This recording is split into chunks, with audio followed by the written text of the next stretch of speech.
Hello, I'm Dango Rose. Welcome to the Mountaineer Podcast, where everybody's listening. The Mountaineer brings you the latest news of the peak-to-peak region, in print, online, through our podcast, social media, and special publications.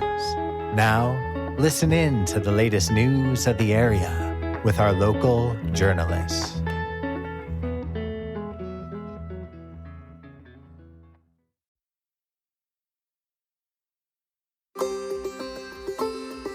Hello, I'm Dango Rose, and this is the Mountaineer Podcast, where everybody's listening.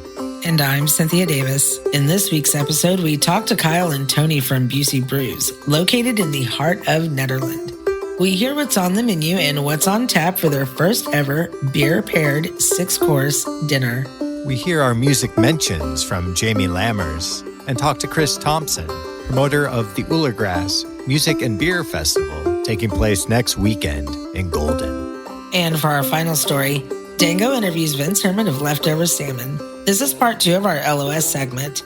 Vince talks about the band's recent induction into the Colorado Music Hall of Fame and shares a little about what's been happening since his move to Nashville. But first, some news from your neighborhood.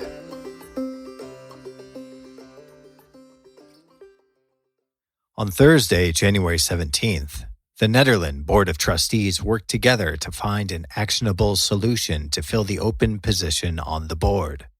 The vacancy came as a result of a trustee resignation in early December.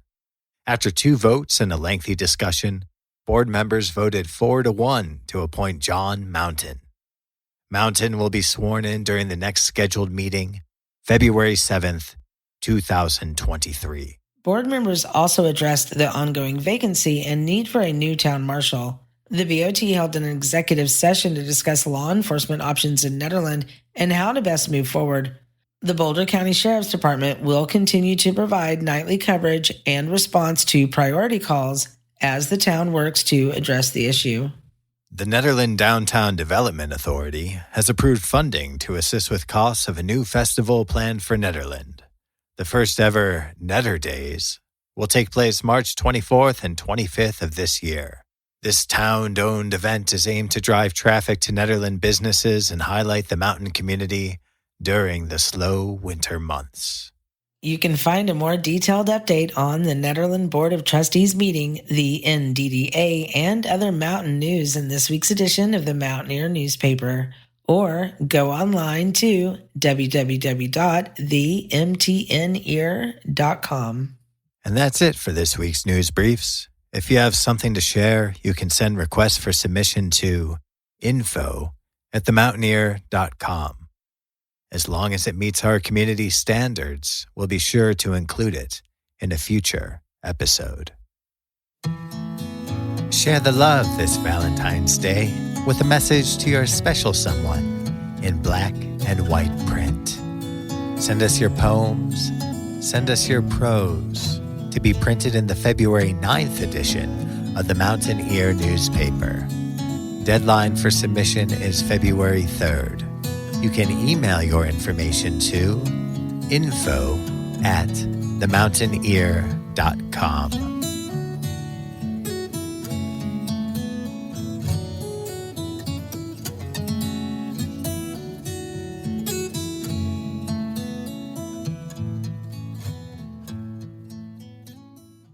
For our lead story, we talked to Kyle Busey. Kyle spent most of 2019 planning and purchasing what is now known as Busey Brews. This weekend, the brewery is hosting its first ever beer-paired dinner. Tony Conrad, head chef and assistant brewmaster, gives us a detailed description of what's on the menu for the 6-course meal. But first, Kyle tells us how it all began. Well, they hired me as the general manager of the previous business in March of 2019, and then in April asked me if I'd buy it. And went through the SBA loan process and closed in August, and then became Busey Brews in October.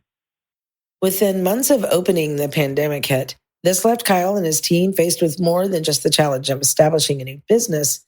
They now had to do it during a nationwide shutdown.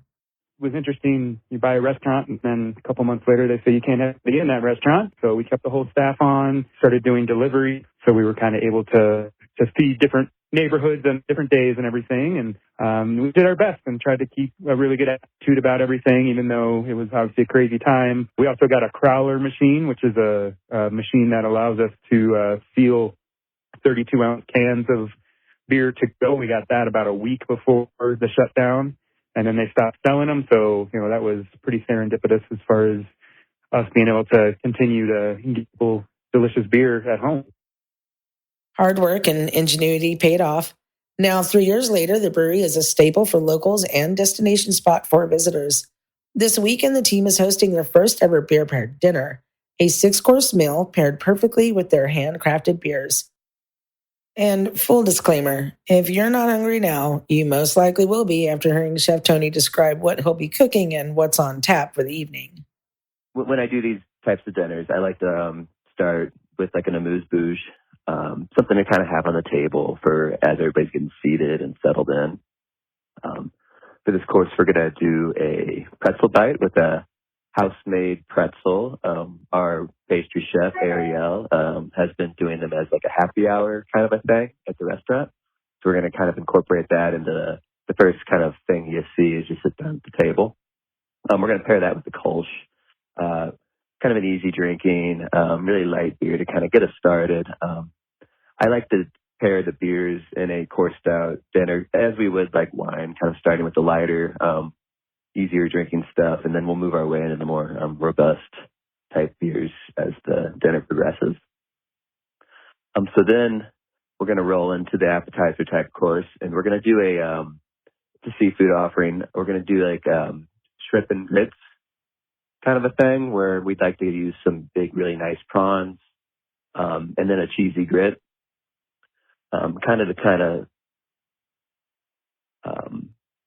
like a play on some of like barbecues are very like Southern type cuisine. So we kind of like to stay in that theme. That's a New Orleans staple. Yeah. This is a great dish too. I've done this a lot in the past at other restaurants I've worked at. And it'll be a nice kind of opening course. Lighter flavors. Not kind of try not to blow your palate out for the rest of the meal. And then we're going to do a salad type course. We're going to do kind of a winter seasonal green thing, citrus vinaigrette. And then we're going to do a poached pear, poached in some brandy.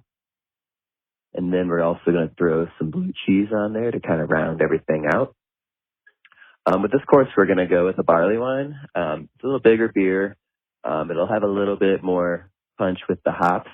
I think that'll be nice here. Kind of some of the acidity in the hops in this barley wine will kind of balance out that blue cheese.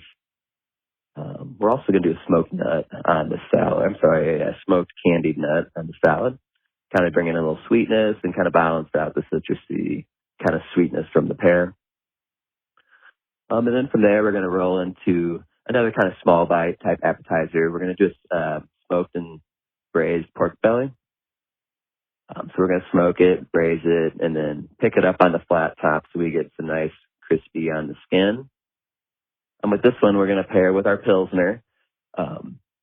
This Pilsner that we brew at Busey is kind of on the hoppier side of a Pilsner, and I think that'll be really nice with the pork belly to kind of bring some of that acidity from the hops to kind of break down and kind of balance out the fat from the pork belly. And then we're going to roll into more of a palate cleanser type course. We're going to do a green tea type ice cream. This course won't have a beer paired with it because we want to kind of refresh your palate and kind of get you ready for the main entree. The main entree we're going to do that evening is going to be a braised short rib. What we're going to do, we're going to hit it with some cold smoke in the smoker to kind of get some smoky flavors. And then we'll braise it in some beer. I'm probably going to we're going to pair it with the Doozy, our kind of a big malty IPA, but I'm going to braise it in our nut brown, the brown ale, to kind of get some of those sweet, nutty kind of roasty flavors in the sauce and in the braising liquid. I think the Doozy here will work really nice. It's a bigger, more robust beer. It won't get kind of overshadowed by the short rib, which is going to be, kind of a fattier, more bigger flavor type piece of meat. Yeah, and then from there, with the main course, we're going to pair that with a couple sides. We're going to do a sweet potato puree, and then we're going to do some collard greens and some glazed baby carrots. And then for dessert, we're going to have Miss Ariel, the pastry chef. She's going to do us up a molten lava cake. We're going to incorporate the beer we'll pair with this dish in the dish as well. The chocolate that she uses for the cake, we're going to use the Commander Cow, which is our really big imperial stout. We brewed that about this time last year, and it's been aging in whiskey barrels for about a year now. So we're going to tap that beer for the evening, and that'll pair with the cake, and I think that'll be really nice. Kind of being able to see how the flavors from the beer also work in a cooking type application and kind of tie it all together. And give us a little background as to how you ended up at the brewery. I'm like really excited to be a part of this. I spent probably about 15 years working in fine dining restaurants down in Boulder. So a big part of my career has been working in kitchens. And as of late, I've kind of made the transition to, more brewing type role. So it's I've kind of been missing the kitchen life and being able to, cook and do that sort of thing. So it's going to be really exciting for me to be able to kind of get back in the kitchen a little bit and play a little bit and kind of do that more side of things for the evening. So that evening, my father's actually the head brewer. So he'll be there. He'll be like more out front talking about beers, and I'm going to be hiding in the kitchen that night and cooking up some wonderful food for everybody, hopefully. In addition to the 16 beers on tap and a variety of smoked meats, the brewery also offers smoked tofu, vegetarian and vegan options, home-brewed kombucha, and ginger beer. Yeah, so the ginger beer we make with real ginger and cinnamon and lemon juice, basically, and then we carbonate that and serve that either just by itself, or we can make it fun and add vodka or tequila or whatever you feel like it. Actually, it's really good with some of the beers that we serve also, kind of a half and half mixture. Kombucha, we'll do a different flavors. I think we're still on peach right now from the fall time, but we brew that constantly. In our brewery, we've got about 30 gallons going at a time, and we'll keg that off as appropriate, and then we have that on tap almost all the time, and it's really good. It's not like, some kombuchas I have are berry and tangy, and, this is just a really good level of a little bit sweet, a little bit tangy. It's not too much of like a pucker your lips kind of thing. And people really like the smoked wings, but it's the sauce that sets them apart. Yeah, the wings are pretty awesome for sure, and I'm so happy that we're able to stay consistent with them.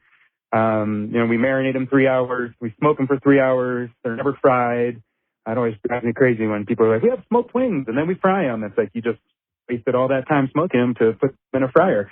The sauces we have right now, we have a homemade garlic Dijon sauce, which is one of my new favorites that came out.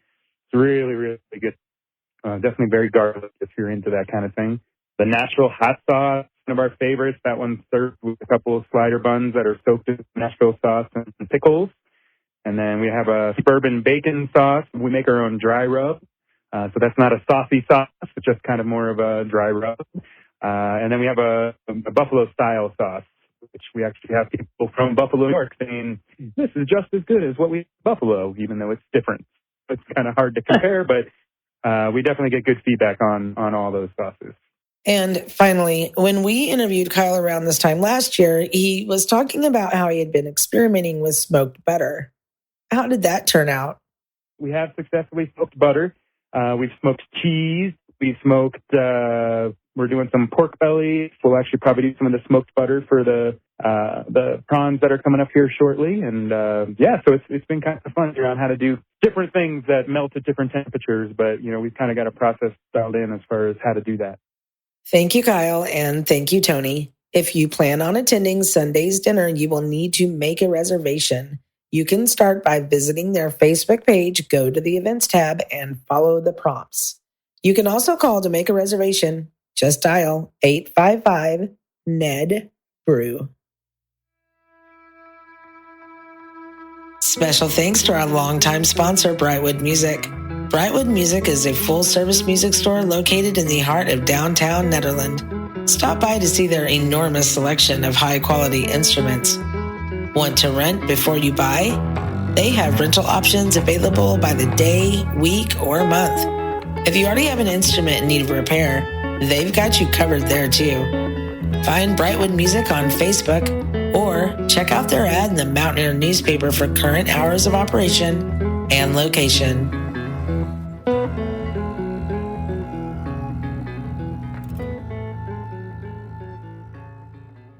Now we go to correspondent Jamie Lammers, who will be delivering this week's Music Mentions. And now for this week's Music Mentions. Be sure to head to Busey Brews at 70 East 1st Street in Nederland on Sunday, January 29th at 2 p.m. for a performance from Nick of Time and Steph J. Be sure to head to Canyon Tavern, located at 32138 Highway 72 in Coal Creek Canyon, on Friday, January 27th at 6 p.m. for a karaoke night, and on Saturday, January 28th at 6 p.m. for a performance by Rick Lobato. The Covered Wagon hosts karaoke nights every Thursday at 7 p.m. Be sure to head to 15 East 1st Street in Nederland to check them out for yourself. Be sure to head to 261 Eldora Ski Road site in Nederland to check out Eldora's Timber Lodge and Barrow Brewing Co. Fireside Music Series and their Woodward DJ Boombox Series, which this week includes performances by artists such as Gratefully Acoustic, Stellar J's Duo, James Barry, Milk, and Mental 69. Check out my official music listing in the Mountaineer Physical Edition for more information about dates and times. Be sure to head to Howlin' Wind Brewing on 51A Main Street in Rollinsville on Saturday, January 28th at 5 p.m. to see the Eric Stone Band, Stone Hall, performing live. Be sure to head to the Jamestown Mercantile located at 108 Main Street in Jamestown on Friday, January 27th at 7 p.m. to see Christina Murray performing live. Be sure to head to Knotted Root Brewing, located on 250 North Caribou Street in Nederland on Saturday, January 28th at 5 p.m. to see Andrew McConaughey performing live. And don't forget, every Sunday at 4 p.m. they host Jazz Sundays with Black Dog. Ned's Cafe hosts a Dan Jam every Thursday at 10 p.m. and a karaoke night every Sunday at 7 p.m. Be sure to head to 121 North Jefferson Street in Nederland to check them out for yourself. And finally, be sure to head to Very Nice Brewing Company, located at 20 East Lakeview Drive, number 112 in Nederland on Saturday, January 28th at 5 p.m. to see a human named David performing live. Did we miss your performance or business? Want to submit your music listing in the Peak to Peak area? Do you have updates to your business? Please call 303-810-5409 or email info@themountaineer.com to be included in the next print edition or the next podcast of The Mountain Ear. Thank you so much for listening. Now back to Dango. Thank you so much, Jamie. Appreciate you letting us all know what's going on in the Peak to Peak. Looking forward to hearing from you again next week with more music mentions and a small business profile. In other music news, I had a moment this week to sit down with Chris Thompson, promoter of the UllrGrass Music and Beer Festival down in Golden. He had a few words to share about what's on tap for patrons at this year's festival. Well, hi, I'm Chris Thompson. I live in Golden and I play music and hang around cool cats like yourself. Thanks, Chris. We've been having a fun night tonight judging the UllrGrass band competition. Who's the winner of the band competition this year? This year, Nordic Daughter won Awesome. the band competition. They're not a string band. They're a ripping Nordic band who run around in the woods dressed like Vikings and play ripping music. Who would have thought that a Viking rock band was going to win the competition tonight? It's a mystery. My money was on the string bands, but these girls killed it. So, so tell me real quick a little bit about UllrGrass. How many years has it been happening? Well, this is our 9th annual UllrGrass, but we did have a remote year during the COVID pandemic. But we've been doing this, I think, since 2015, and it's grown up nicely. It's a great little community party in a park in downtown Golden that's grown up a little bit. We've had Sam Bush and, a lot of great bands come through our town, and it's awesome. It's a local hang. with a little bit of an national bluegrass vibe. Local hang with a national bluegrass vibe. I can tell from the energy tonight that people are super excited about it. Who are some of the headliners at this year's UllrGrass? Well, this year our headliner is Bill Nershi and his bluegrass bands, Bill and Jillian Nershi, and they're going to be playing all the songs that Bill and Jill have written together that are part of the String Cheese Incident repertoire. Not everybody knows that Jill's a contributor to that songwriting duo, so I think they're going to be featuring a lot of the music they've written together that everybody knows as string cheese songs. Yeah, that's as peak to peak as it gets because so many of those songs are written up in the mountains just outside of Nederland, I would say, for so many years when they were living up here. Also, Keith Mosley's going to be around? Yep, Keith Mosley will be playing bass with Billy. They'll be playing the Saturday afternoon Bluegrass set, and then Billy and Keith will be leading the Saturday night UllrGrass All-Star set, which is always a lot of fun. You never know who's going to turn up. That sounds like a lot of fun. The UllrGrass All-Stars. And so are tickets still available? How do people get to come to the festival? Yep, tickets are still available online at UllrGrass.com. You can chase the ticket link there. And Sunday's free. It's family day every Sunday at UllrGrass. You can come out and bring your kids, have a good time. We've got lots of activities for the families on Sunday. Friday's a bit of an adult party. Saturday's a beer festival, and Sunday's all about families. Awesome. Where can people find out more information? www.UllrGrass.com. That's where we live. Awesome. Thank you so much, Chris. It's been a pleasure. And here's to UllrGrass. Cheers. Cheers. Skål. Thank you, sir. You can vote now for the 2022 Best of the Peak to Peak. Tell us your favorite places to eat, unwind, and take a date. Categories include everything from the best burger, the best music venue, and even the best fishing hole. Vote online by visiting themountaineer.com. You will also find a form for entries printed in the most recent edition of the Mountaineer newspaper. Mailing and drop-off instructions are included.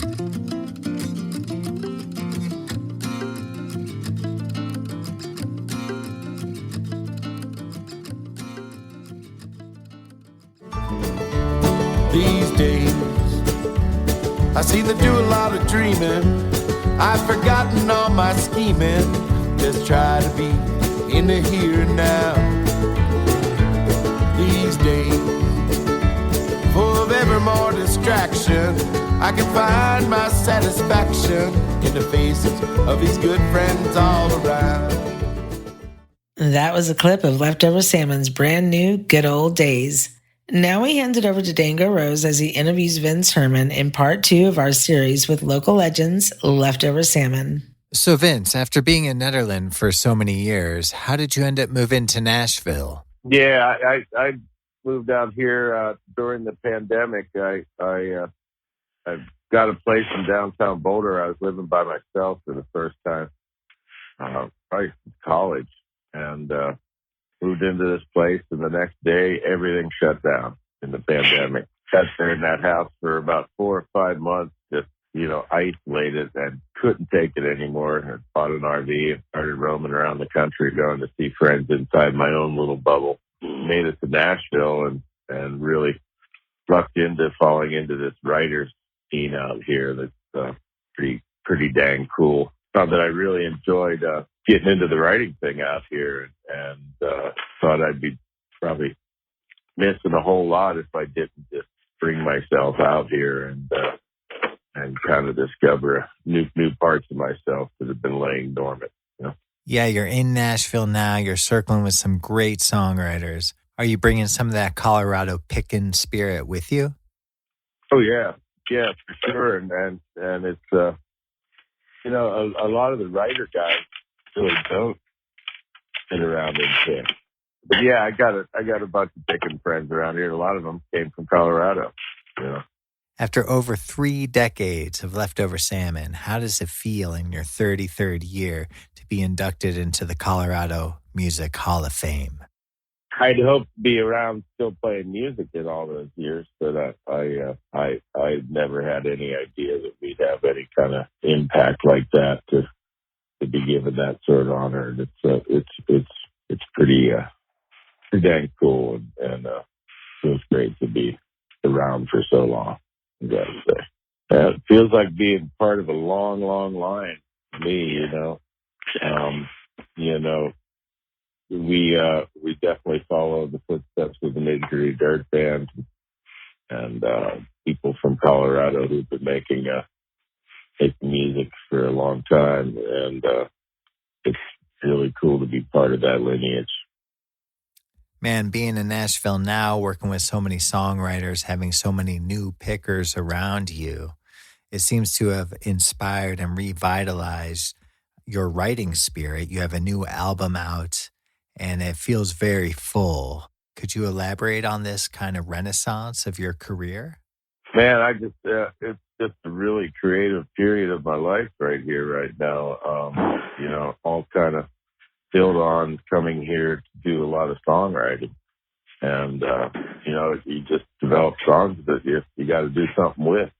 I feel really lucky to have all kind of outlets to do something with them in, and it's been a great experience. I've I guess in the back of my mind, figured I should probably do a solo record at some time, and I'm glad that the pandemic caused a big open spot in a schedule, which otherwise would have never let up for me to be able to explore some other things. Man, it seems like the band is more fresh than it's ever been. Would you agree that adding Jay Starling was a big boost to the band morale? Really is stronger than ever. Jay is a really great addition to the thing, on keyboard. Steel and dobro, it really brings a lot. And a great singer, and a great history in the music world too. His father being in the seldom scene, it's really cool, and another lineage to tap into there. It's really exciting. So Vince, how did you end up in Netherlands? And given the musical heritage and culture, why is it, do you think, that people are still heading up there today? Well, I guess I'm another East Coast guy that went west as far as the first mountain and stopped. Landed in Boulder, and it didn't take too many years before I headed up the hill to the Netherlands, Rollinsville, all kind of places. I lived up around there. And mecca for people coming that want to lead a life of music and freedom, and musical freedom too. But up in the mountains, you can kind of do what you want. And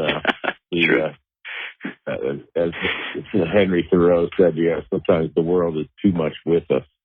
And that's not the case in Dad. It allows you to build a culture of your own up there. And with the group of friends and people that we got to hang with, I think we really have built a different musical culture and thus a different culture of expression and art and politics, and love, Absolutely. And really strongly influenced by that experience. It also sounds like you still have the opportunity nowadays to play with your two sons, Colin and Silas. What's that like for you? Oh, it's a treat. Of course I love playing with both my boys, Colin and Silas, and, in the Herman casserole. And, that's fun. And I haven't Silas out on the road and willing to travel all around the country and do that again is just a real treat. And it's, something I've wanted to do for years. And it's just great that he's ready to jump back into music full time again. So this past October, you released Enjoy the Ride, your first ever solo album. What do you have on tap and in store for us moving into the springtime? I've got a new record coming out, I believe, in May. It'll be called Grassroots, I believe. and we had some guests on the strings, Daryl Anger. Oliver Wood. But yeah, new album and lots of festival dates. Our first trip to Europe to play. This all sounds great, Vince. Thank you so much for joining us today and letting us know what's alive in your world. You got any parting thoughts or last words to leave us with? Festival! These are the brand new good old days that used to was. You know, up here in the mountains, things are weird. It's never more now than it is today. Festival! These are the brand new good old days. These are the brand new good old days.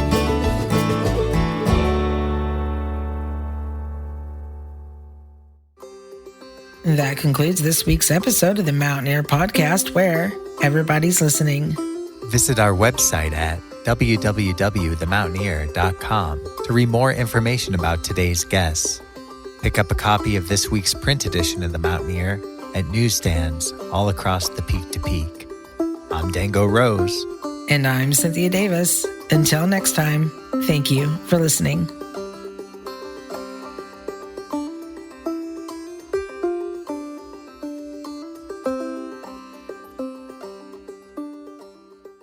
Festival! And that's it for our show. Subscribe online to get more access to more news, weekly updates to our community calendar, and a link to our YouTube channel by visiting themountaineer.com. Be sure to use the coupon code PODCAST when subscribing for a 10% discount, only available to our listeners.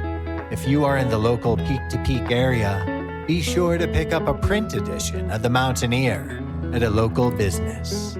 I'm Dango Rose. Thank you for listening.